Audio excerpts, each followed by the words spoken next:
Okay, we're back here at the motor for some revisions from the last video. Since a couple of you guys, I really appreciate pointing out a few things that were caught that weren't right.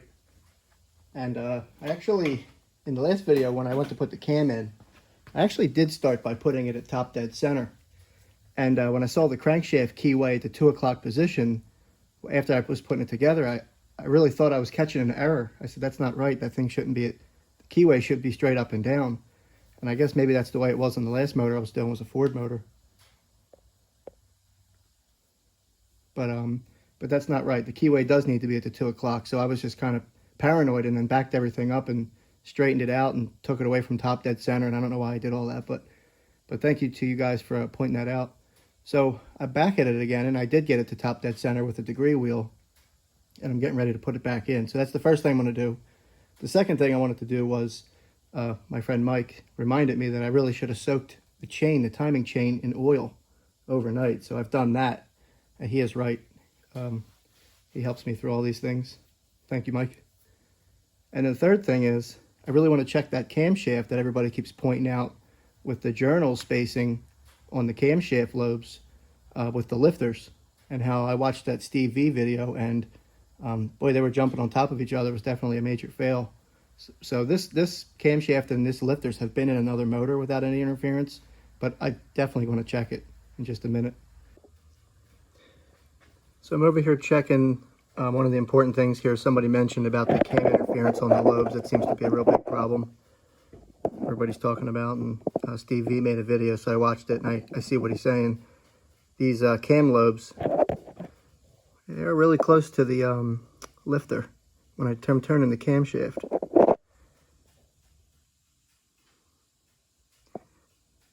There's clearance there. Not a lot. But I can see in Steve's video, the lifter's jumping onto the lobe next to it, which is obviously a major fail. This one's close, but keep in mind, this camshaft and these lifters have been in another motor running without any interference problems, so I guess I have to let that roll. I don't like it. I did check the one to the right of this, and it was way better than this. This is worse. Check another one here. I'm over one set to the left here. This one has pretty good clearance. No problem with that.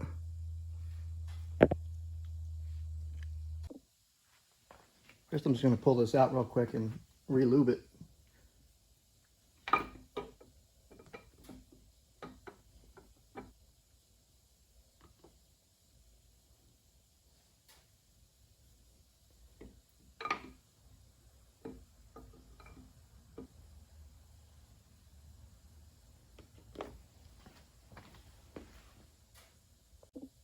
You can see I got my chain here soaking in oil for 24 hours.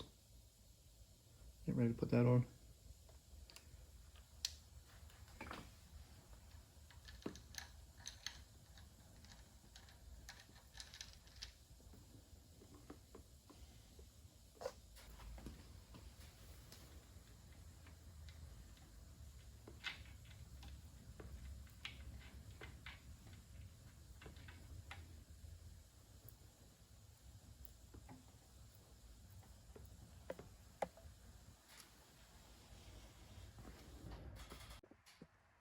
Okay, so the cam's all back in.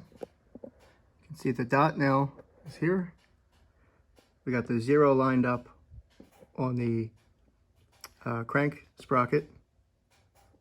And since I'm at top dead center, my keyway's at the 2 o'clock position, and there's the 0 at the front here. Now, I'm pretty sure that's right, because this 0 is lined up with the dot, so that would be the dot to dot. And the 0 is lined up with the keyway. So Ricketts, if I'm wrong, please let me know. Really don't want to do this a third time. Again, thank you everybody. So I got the cam installed hopefully right. I got the timing chain dripping with oil. It's been soaking for a day. And we checked the camshaft clearance to the lifters. And the middle one is close. It's kind of close for my liking. But I don't think it's on top of the next one like the real problem that some people are having. Let me know. After this, we'll actually degree this thing in. See ya.